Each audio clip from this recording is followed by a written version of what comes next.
Ce podcast inclut du contenu créé à l'aide d'outils d'intelligence artificielle. Les informations fournies ne constituent pas des conseils financiers, d'investissement ou juridiques. Les auditeurs sont invités à vérifier les informations de manière indépendante et à consulter des professionnels qualifiés pour des conseils personnalisés. Bienvenue au Luxembourg Funcast. Ce podcast, créé par Bertrand Mariot, avocat à la Cour, a pour mission d'apporter une information claire, libre et rigoureuse sur la réglementation financière et les fonds d'investissement au Luxembourg. Nos analyses sont issues de références officielles, soigneusement synthétisées et structurées. Veuillez noter que cette analyse a été préparée en date du 20 octobre 2025. Aujourd'hui, on se penche sur un sujet, crucial. Une vraie transformation qui redéfinit pas mal de choses pour l'industrie des fonds ici, au Luxembourg. On parle de la nouvelle ère de la conformité LBCFT, la lutte anti-blanchiment et contre le financement du terrorisme. Oui, tout à fait.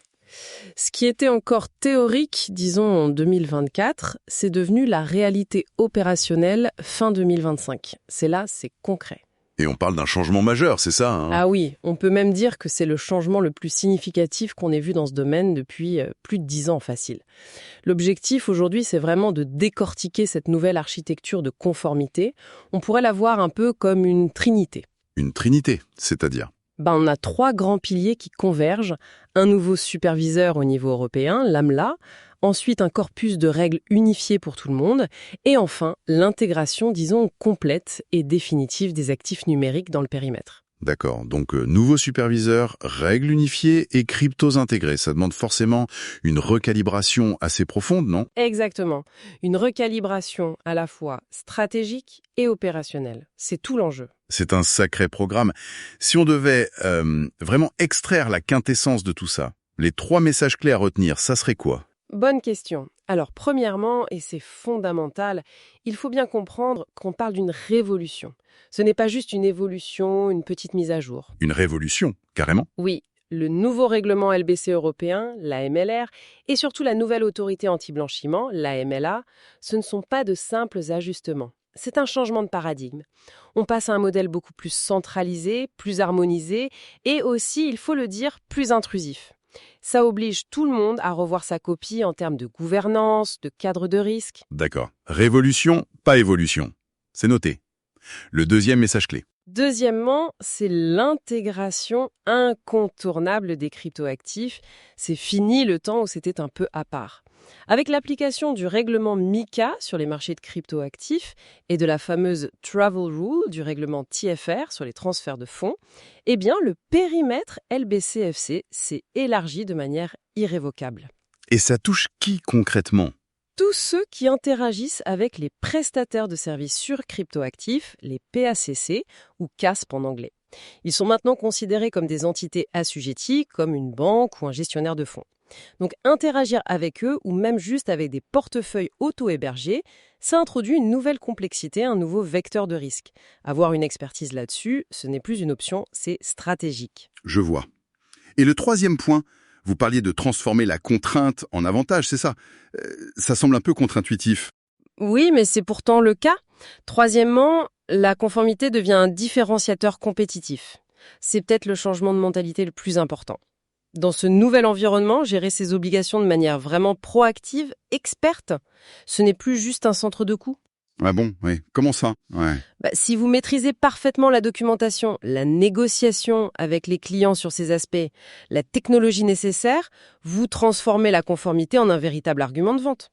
Ça renforce la confiance des investisseurs institutionnels et ça peut même vous permettre d'accompagner plus facilement des stratégies de croissance, notamment vers les actifs numériques. D'accord, donc révolution, intégration crypto et conformité comme atout stratégique. Les 3 points sont clairs.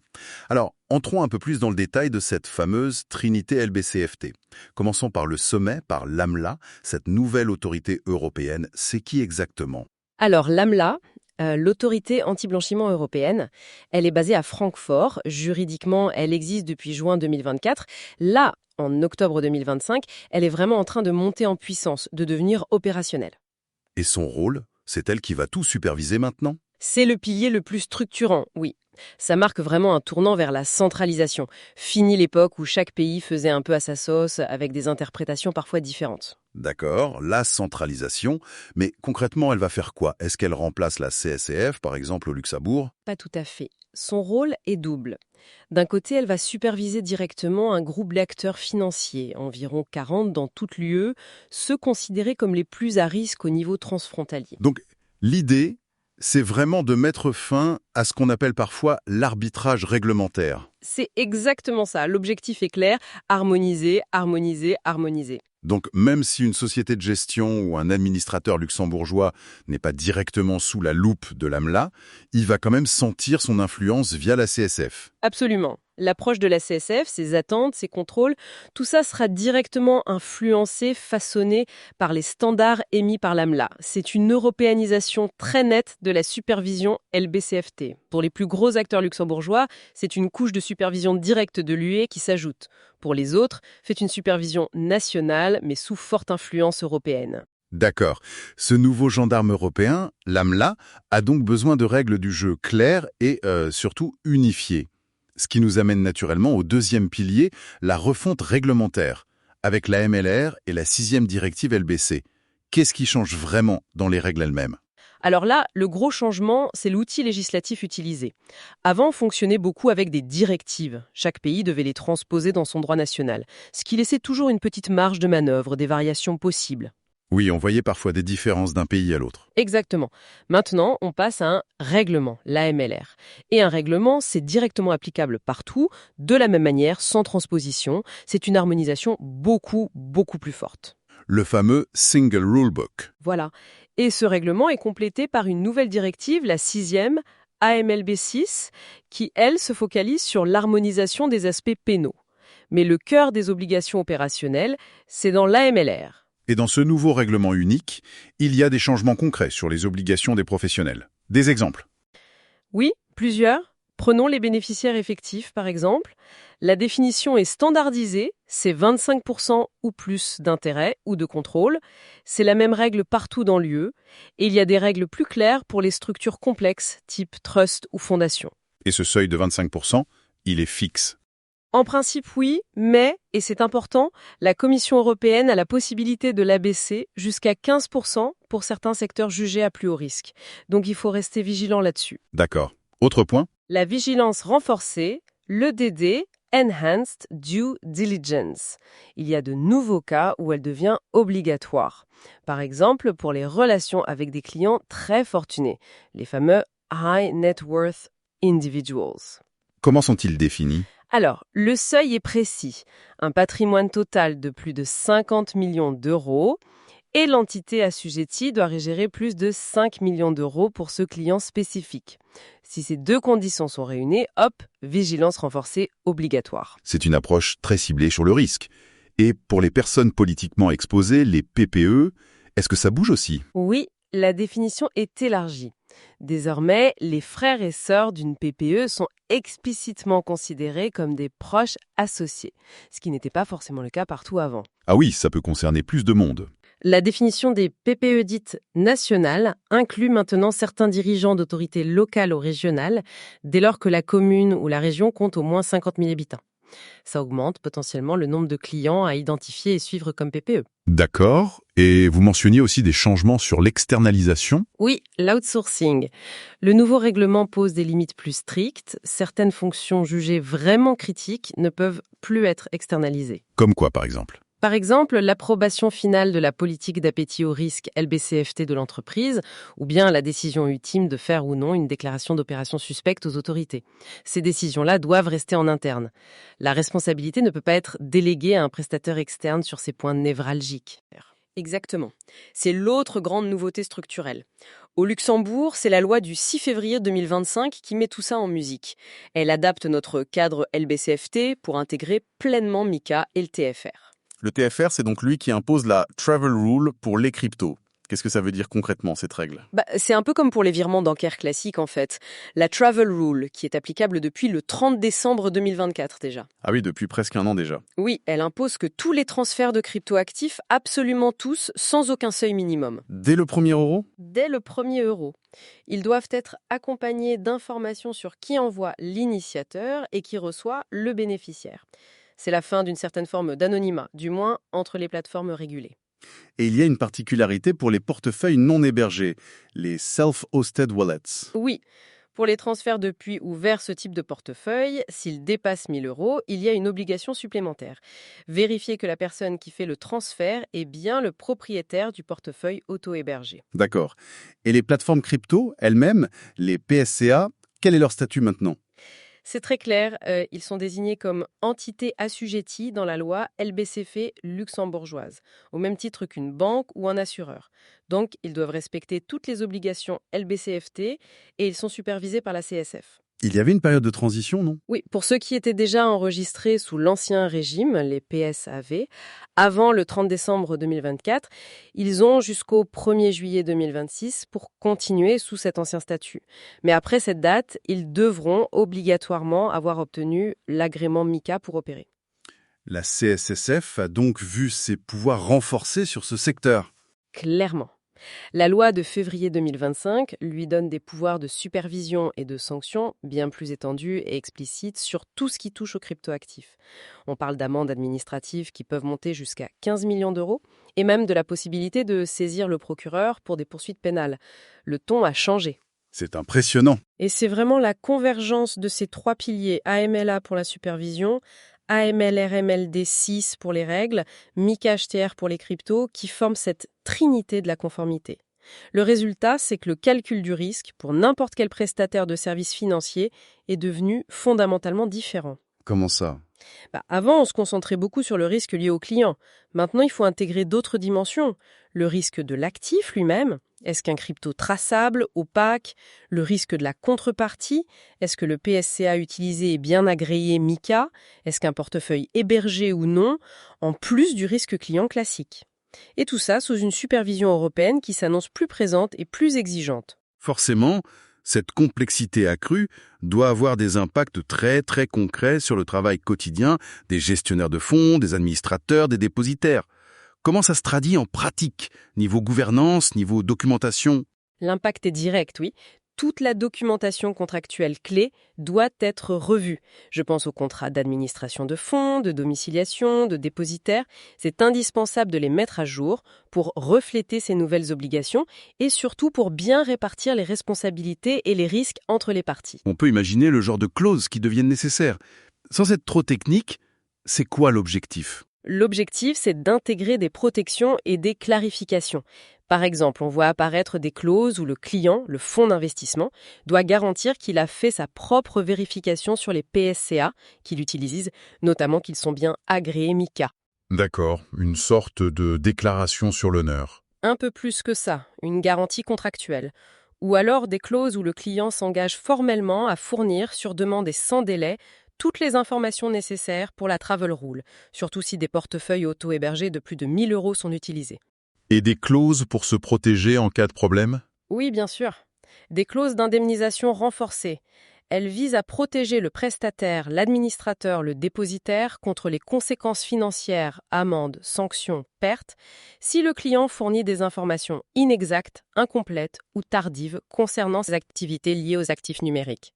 Il s'agit de définir clairement qui porte le risque si l'information fournie n'est pas bonne.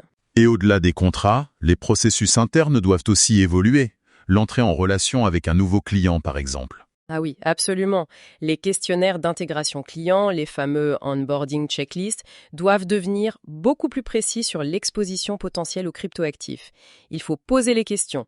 Utilisez-vous des PSCA? Si oui, lesquels? Quel est leur statut réglementaire? Comment gérez-vous les interactions avec des portefeuilles auto-hébergés? Ce sont des questions qui deviennent standards. Et au niveau des conseils d'administration? Là aussi, ça change. Les dossiers préparatoires pour les réunions du conseil, les board packs, doivent maintenant intégrer une discussion et une validation de l'appétit au risque LBCFT spécifique aux actifs numériques. Le conseil doit approuver formellement les nouvelles procédures mises en place. C'est une responsabilité qui monte au plus haut niveau. On imagine que tout ça représente un effort, et donc un coût non négligeable. Comment on aborde cette discussion avec les clients, surtout sur la question sensible du prix de ces services renforcés? C'est un exercice délicat, c'est sûr. Ça demande beaucoup de pédagogie. Il faut réussir à changer la perspective. On ne fait pas ça contre le client ou juste parce que le régulateur l'exige. On met en place des contrôles plus forts pour protéger le fonds et donc ses investisseurs dans un environnement qui est devenu objectivement plus risqué et plus complexe. Il faut éduquer le client sur les risques. Exactement. Expliquer les risques concrets liés à l'utilisation d'un PSCA qui ne serait pas conforme à MiCA ou les difficultés posées par des transferts vers des portefeuilles non vérifiés. En faisant ça, le prestataire se positionne non pas comme un simple exécutant, mais comme un partenaire, un gardien de l'intégrité du fonds. Et pour justifier une éventuelle hausse des tarifs?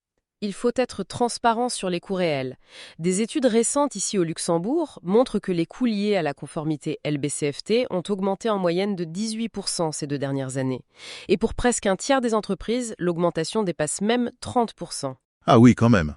Donc, maintenir des modèles de tarification anciens, souvent basés sur des frais annuels fixes qui ne tiennent pas compte de cette nouvelle complexité liée aux cryptos ou à d'autres facteurs de risque, ce n'est tout simplement plus viable, ni très transparent d'ailleurs. Alors, quelle serait une approche tarifaire plus adaptée?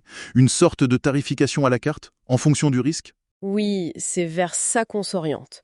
Un modèle multiniveau, plus granulaire, plus ajusté au profil de risque réel du client et aux services spécifiques fournis. On pourra avoir par exemple des frais de base pour le service standard sur une structure simple à faible risque. Et ensuite? Ensuite, des modules additionnels. Un niveau pour une complexité LBCFT accrue si le fonds a des investisseurs dans des zones géographiques sensibles ou une structure très complexe. Un autre niveau, spécifique pour les services liés aux actifs numériques. Ça couvrirait les diligences sur les PSCA, la surveillance des transactions crypto, la gestion de la travel rule. Comment facturer ce niveau crypto? Ça pourrait être un pourcentage des actifs crypto sous gestion ou peut-être des frais par transaction pour couvrir les coûts opérationnels de la travel rule. Et puis, on pourrait aussi imaginer des frais ponctuels, des frais de projet pour des situations très complexes, comme la migration d'un portefeuille crypto important depuis un PSCA basé hors de l'UE, par exemple.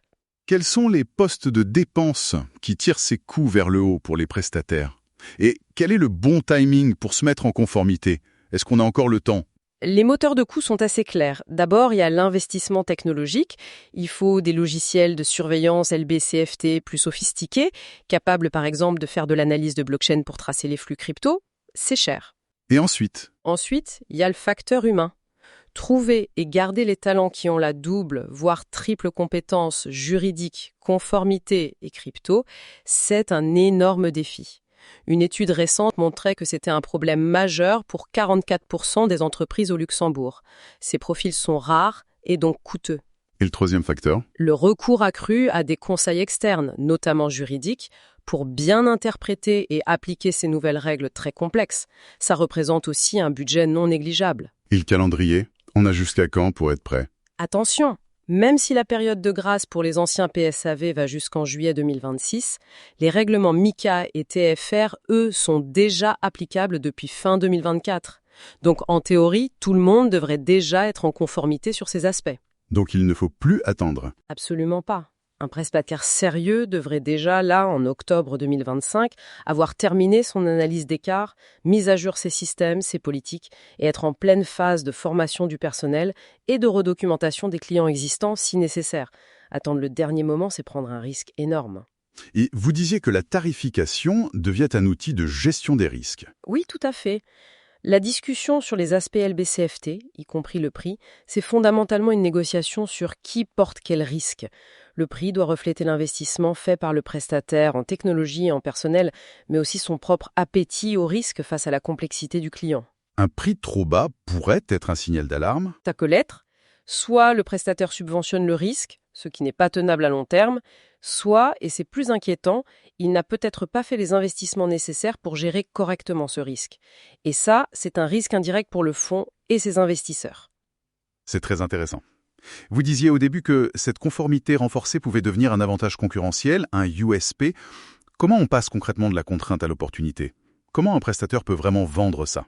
C'est là que le changement de perspective est essentiel.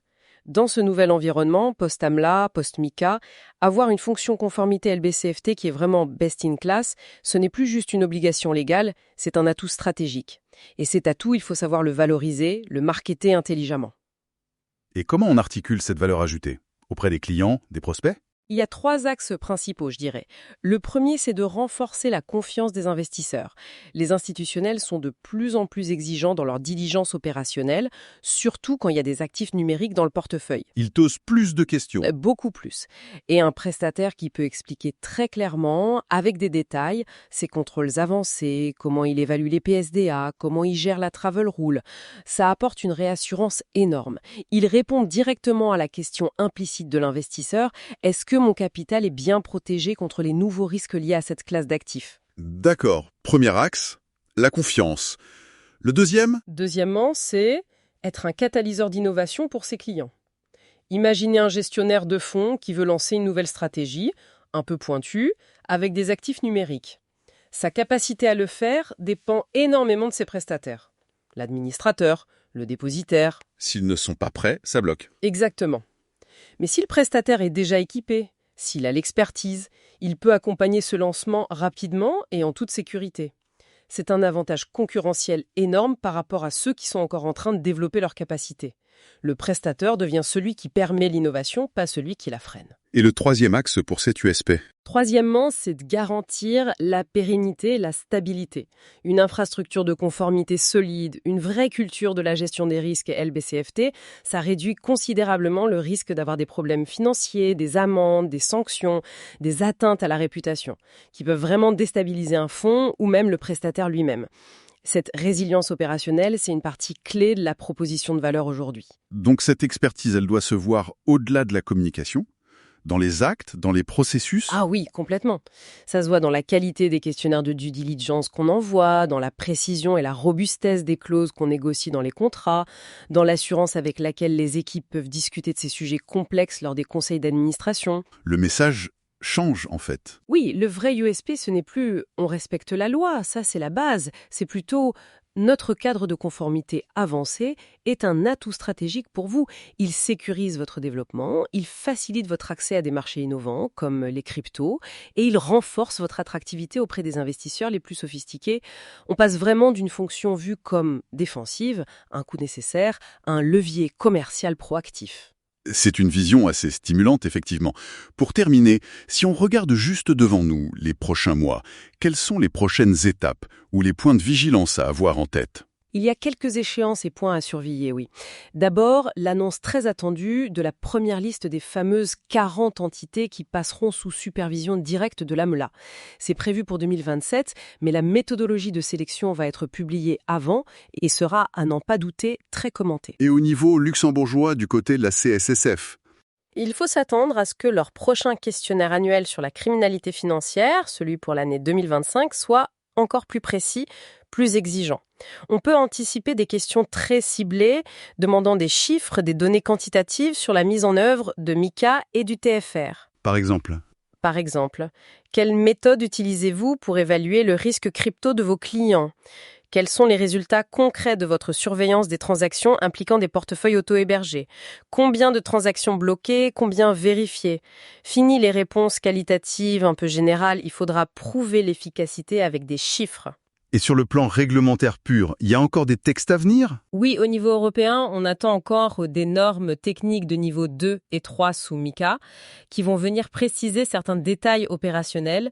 Et puis, il y a un rapport assez attendu de la Commission européenne sur la question des jetons non fongibles, les NFT. Pour savoir s'il faut les réguler spécifiquement. Exactement. Et si la conclusion est oui, ça pourrait encore élargir le périmètre de la réglementation et donc des obligations LBCFT. C'est un dossier à suivre. Bon, pour résumer cet échange vraiment très dense, si on devait repartir avec les 3 messages essentiels sur cette nouvelle ère de la conformité LBCFT, ce serait quoi? Alors, je retiendrai 3 points clés. Premièrement, le nouveau cadre européen avec l'AMLA en tête, c'est une révolution structurelle. Il faut s'adapter à une supervision plus harmonisée, plus centralisée et potentiellement plus intrusive. D'accord, deuxièmement, les cryptoactifs sont maintenant au cœur du système LBCFT. Maîtriser MiCA, la travel rule, l'évaluation des risques spécifiques, C'est devenu absolument indispensable pour tous les acteurs financiers. Et troisièmement, Et troisièmement, et c'est peut-être le plus important, il faut voir cet énorme défi comme une opportunité stratégique. L'opportunité de renforcer la confiance, de permettre l'innovation pour ses clients et finalement de gagner un avantage concurrentiel décisif grâce à une conformité maîtrisée et valorisée. une opportunité à saisir donc. Merci beaucoup pour cette analyse très claire et très complète. Merci à vous. Merci de nous avoir écoutés. Pour soutenir notre travail, abonnez-vous sur Spotify, Apple Podcast, où une note 5 étoiles nous aiderait beaucoup, et sur notre chaîne YouTube Bertrand Mario Avocat. Suivez et connectez-vous avec Bertrand Mario sur LinkedIn. Vos commentaires et likes y sont également les bienvenus. Retrouvez le lien vers notre podcast en anglais dans la description. À bientôt sur le Luxembourg Funcast. Ce podcast inclut du contenu créé à l'aide d'outils d'intelligence artificielle. Les informations fournies ne constituent pas des conseils financiers, d'investissement ou juridiques. Les auditeurs sont invités à vérifier les informations de manière indépendante et à consulter des professionnels qualifiés pour des conseils personnalisés.